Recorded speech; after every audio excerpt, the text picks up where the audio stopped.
Yo, comment ça va? C'est moi le Watcher, je suis de retour aujourd'hui pour une petite vidéo, vous l'avez vu au titre, sur un sujet tabou, la génération Netflix. Alors la génération Netflix, qu'est-ce que c'est? Eh bien c'est un terme barbare utilisé par les vrais fans pour désigner les gens qui ont découvert les animés et qui en consomment sur la plateforme. Allez, tu peux le faire. Netflix, voilà, c'est bien. Et donc si aujourd'hui je vous fais cette vidéo, c'est parce qu'il y a environ 2 jours de cela, je me lève de mon lit, tranquillou, je me connecte sur Twitter, et là, sur quoi je tombe? Un tweet, ouais je sais c'est incroyable, mais un tweet sur la génération Netflix, un tweet plutôt moqueur, même méprisant sur cette fameuse génération qui consommerait des animés à travers la plateforme de streaming American Netflix, n'est-ce pas? Bref, donc je tombe sur un tweet d'un mec, un Renoir, je connais pas son blaze internet, une vidéo qui a un peu un ton humoristique, on dirait un petit peu un sketch, mais finalement on sent qu'il y a une part de vérité dans ce qu'il dit, enfin qui croit sincèrement à ce qu'il dit, enfin c'est comme ça que je l'ai ressenti quand je l'ai vu en tout cas. Mais depuis que Netflix chie 2-3 mangas par-ci par-là, ces gens croient tout connaître. Loni, tu regardes l'attaque des titans? Hein, quoi? Shingeki no Kyojin déjà pour commencer, et bien sûr que je guette. J'en suis même au scan. Tu regardes les scans toi? Hein? T'étais là à la sortie du premier épisode, moi j'y étais, moi j'y étais. En gros, ces gens-là disent que la génération de Netflix, c'est pas des vrais fans, parce que, et là ils ont des arguments en béton armé. Faut savoir d'ailleurs que ce terme de génération Netflix, la première fois que je l'ai entendu, c'était il y a à peu près 1 an et demi. Il y avait eu déjà un premier petit bad buzz à propos de ce terme, avec un mec qui s'appelait Tonio Onizuka, je crois à la base c'est un youtubeur humour, acteur, je sais pas quoi. Il avait fait une vidéo là-dessus sur la génération Netflix pour dire ouais vous n'êtes pas des vrais fans, voilà, vous dites pas les noms d'animés en japonais taras. Suite à ça, il y a Hermite Moderne qui en a fait une vidéo, je vous conseille d'aller la voir d'ailleurs, une vidéo très très cool. Là du coup il y a encore un petit truc qui est sorti sur Twitter. Je me suis dit bah tu sais quoi, c'est l'occasion de faire une vidéo là-dessus, en plus je suis sûr que ça va faire des vues, ça va vous intéresser, vous allez voir, on va parler un peu technique. On va aller voir sur Twitter, il y a un mec qui a fait un tweet qui nous décrit en gros la génération Netflix, ce que c'est, en quelques points, on va voir ça ensemble, ce qu'on reproche à ces gens finalement. Alors premier point, aucune nostalgie. Voilà, on reproche aux gens de la génération de Netflix de ne pas avoir cette nostalgie d'un temps où on était considérés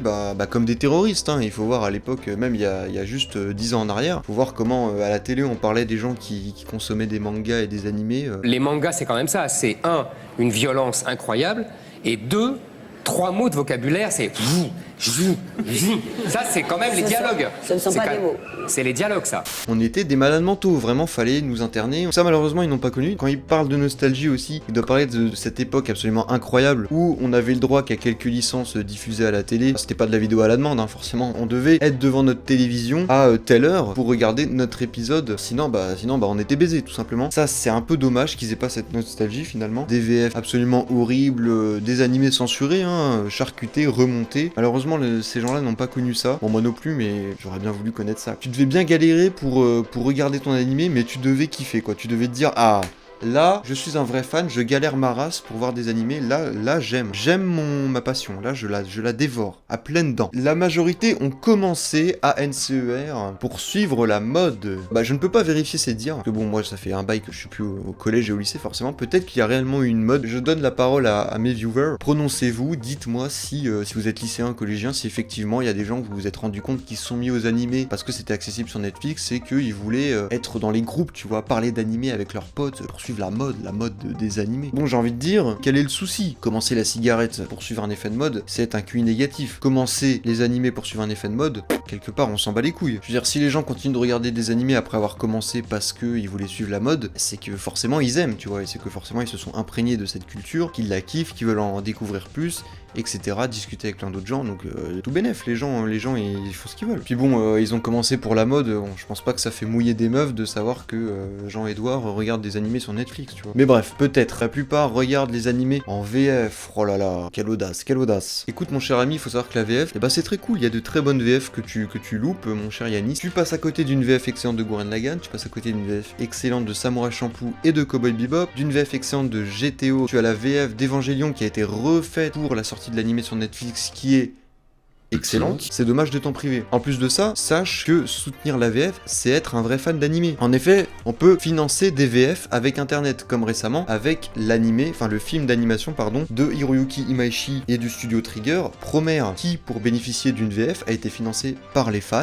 qui ont reçu un petit steelbook, je suis un vrai fan, je soutiens la VF, fils de pute. Pour tous les anti-VF, regarde ça, tu vois c'est quoi? Tu vois c'est quoi ça? Ça c'est des cartes, on a tous les persos de la série, et on a des petits mots des doubleurs. Sur cette carte, on a Cédric Dumont, le comédien de doublage de Kamina en VF dans Gurren Lagann et de Gallo dans Promare, qui m'a écrit un petit message dédié à moi. Dédié à moi. Je te dis ce qu'il m'a écrit, mon petit Yanis. Merci à tous les fans. C'est la première phrase. Merci à tous les fans qui ont permis que ce doublage existe en souhaitant un grand succès à Promare, sa signature. Moi, je suis certifié par Cédric Dumont, comédien de doublage français qui fait la voix de Kamina dans Gurren Lagann et de Gallo dans Promare, d'être un vrai fan d'anime. Est-ce que toi tu peux en dire autant? Eh ouais mon frérot, bah tu fais le malin, tu tombes dans le ravin. Il se bloque au catalogue Netflix. Alors là c'est un point, c'est le seul point qui est vraiment intéressant. La question qu'il faut se poser, c'est pourquoi les gens se bloquent, putain je vais y arriver, au catalogue Netflix. Alors pour ça, on va parler un peu, on va refaire l'histoire de Netflix, essayer d'expliquer pourquoi ils veulent pas chercher plus loin. Alors attention, cette vidéo n'est pas sponsorisée par Netflix, je ne suce pas les multinationales pour le plaisir, je m'en bats les couilles de Netflix, mais il faut bien avouer que c'est un service très cool. C'est pas de ma faute si c'est bien Netflix. Faut savoir que Netflix déjà c'est très récent, comme à peu près les autres diffuseurs qu'on connaît. En France, ça arrivé en 2014. Fin 2014, Netflix arrive en France. C'est en 2014 aussi qu'ils ont commencé à mettre des animés sur Netflix. C'était vraiment pas de la merde, c'était des trucs de niche. On parle de Kill la Kill, de Gurren Lagann, de Animatrix. Animatrix était sur Netflix à un moment. Bref, des trucs de malades mentaux. Netflix va vraiment se concentrer sur l'animation l'année d'après, donc en 2015, puisque fin 2015, Netflix cette fois-ci s'implante au Japon. À ce moment-là, Netflix va aussi commencer à parler de Netflix Original, qui sont censés être des animés produits par Netflix de A à Z et qui vont être diffusés exclusivement sur leur plateforme. Parce que Netflix, ADN, Crunchyroll,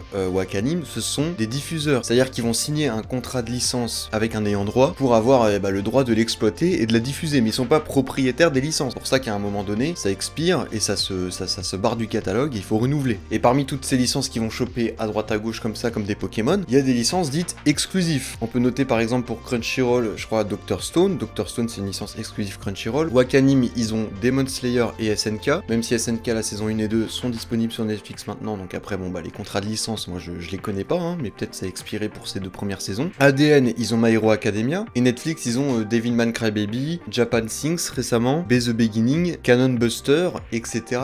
Bref, là tu vas me dire, ok d'accord, Netflix, ils se sont mis aux animés, ils ont enrichi leur catalogue, mais pourquoi les gens, ils veulent pas aller sur les autres sites de streaming, ils veulent pas découvrir des trucs au-delà de Netflix? Parce que Netflix, c'est tout con, c'est logique, la différence avec ADN, Crunchyroll et Wakanim, c'est que c'est un site de streaming général en fait, c'est pas spécialisé dans l'animation. C'est-à-dire que la plupart des gens qui ont Netflix ne l'ont pas pour les animés. Moi, j'ai pas Netflix que pour les animés. Les animés, c'est ce qui m'a fait prendre un abonnement Netflix, mais sur Netflix, il y a des gens qui consomment des séries, des films, des animés, des reportages, des documentaires, alors que Crunchyroll, Wakanim, ADN, c'est que des animés, c'est que de ça, il y a que des animés. Donc forcément, prendre un compte Netflix pour une personne lambda, pour elle c'est plus worse, parce que derrière, elle se dit, il y a les animés pour mon fils Philippe, qui a 15 ans et qui fait chier les gens sur Twitter, et puis il y a mes petites séries que je peux me regarder avec ma femme, les petits films en famille, etc. Ensuite, il y a un autre truc à prendre en compte, alors là c'est peut-être subjectif, mais en tout cas moi je trouve personnellement que c'est le cas, c'est que le site, il est 10 fois mieux foutu que ADN, Wakanim et Crunchyroll. Je suis désolé, ça a une ergonomie de fils de pute, il suffit de voir l'interface de Netflix, c'est hyper clair. Je veux dire, c'est pas pour rien que l'interface Netflix a inspiré plein de sites de streaming illégaux. T'arrives, tu vois les séries, les films, les animés, tu cliques dessus, tu lances, c'est parti, on y va. C'est tout con, mais il y a des trucs comme ça, c'est vraiment des facilités d'utilisation qui vont faire que forcément, les utilisateurs, ils vont rester sur ta plateforme plutôt que d'aller payer un abonnement autre part. Bon, alors par contre, on peut parler de leur lecteur qui casse les couilles. Je comprends pas pourquoi ils foutent pas un lecteur qui permet de choisir la définition du visionnage directement comme tous les lecteurs de l'histoire du monde. C'est un truc qui marche en fonction de ta co, enfin c'est de la merde, je trouve ça vraiment nul à chier. Bref, et puis pour finir, Netflix, ils essayent vraiment de créer, de choper en termes d'animé seulement, des licences vraiment cool, d'en produire même des complètement originales, comme on a pu voir récemment avec l'annonce de l'animé Cyberpunk, qui va être fait par le studio Trigger, supervisé par Yoshinari et Imaishi. Enfin ça, c'est des annonces qu'on kiffe quoi. Bon, pour conclure, écoutez, moi je trouve ça dommage de réagir comme ça face à la popularité grandissante des mangas et des animés en France et dans le monde, parce que plutôt que de se rassembler autour de la même passion, certaines personnes cherchent tout le temps la petite bête en mode toi tu consommes ton animé sur telle plateforme, tu n'es pas un vrai fan, moi je la consomme comme ça, c'est comme ça qu'il faut la consommer et pas autrement, tu aimes en plus la VF c'est nul, ça dénature le japonais, watashi wa ni hein. Voilà. Enfin, voilà, ça s'arrête jamais. Bientôt ils vont dire oui, vous êtes pas des vrais fans parce que vous savez pas lire les kanji, quoi. Enfin, nique ta mère en fait. En plus, la plupart des gens qui parlent de génération Netflix, bon, entre vous et moi les gars, vous avez 15 ans, voilà. Arrêtez, parce que vous savez même pas ce que c'est qu'une cassette, bande de fils de pute. Non mais là je commence à m'énerver, mais ça me détruit quand je vois des gens qui parlent de ça, sérieusement, ça me détruit. Franchement, t'as que ça à foutre. Putain, mais moi quand j'étais au collège, lycée, il y avait personne qui regardait d'animé. Il y avait quoi? Il y avait moi, un pote à moi, le premier de la classe, et maintenant vous avez la chance que ça se soit démocratisé, que tout le monde en parle apparemment. Putain, mais moi qu'est-ce que j'aurais kiffé que chaque jour en allant au lycée, de pouvoir parler de l'épisode des SNK qui est sorti la semaine dernière, ou cette semaine, de dire putain frérot, t'as vu, mais c'était lourd sa mère, et on s'en bat les couilles que tu regardes sur Wakanim, j'en ai rien à foutre, putain, moi je veux parler de manga. Je pense qu'il y a des gens aussi qui sont un peu jaloux de cette génération, parce que à l'époque, ils étaient marginalisés. Il y avait de la ségrégation de fans de manga. Non mais je veux dire, il y avait vraiment des gens qui se foutaient de notre gueule, quoi. Du coup maintenant ils se disent ouais, et moi c'était pas comme ça, moi j'étais une victime, et là maintenant le truc qui faisait que j'étais unique, tout le monde se l'approprie. C'est dommage de voir ça comme ça. Faut se dire, il y a plein de gens avec qui je vais pouvoir discuter de ma passion, au-delà d'internet, parce qu'à l'époque on en parlait sur internet, quoi. Vu que quand t'allais au lycée, quand t'allais dehors, personne de ton entourage regardait, connaissait ça, t'en parlais sur internet. Maintenant, bon forcément, les gens continuent d'en discuter via les réseaux sociaux, Discord, Twitter, etc. Mais maintenant, vous avez la chance apparemment de pouvoir en parler directement chaque semaine de vos épisodes préférés entre potes. Faites-le, c'est un truc de fou, c'est trop bien. Vous avez accès à des millions, à des milliers de séries, où avant c'était la galère pour les regarder, pour avoir des bons trucs et tout, en bonne qualité. Putain, et sérieux, vous cassez les couilles, vraiment. Le but, c'est vraiment de partager ça entre nous et qu'on kiffe tous ensemble.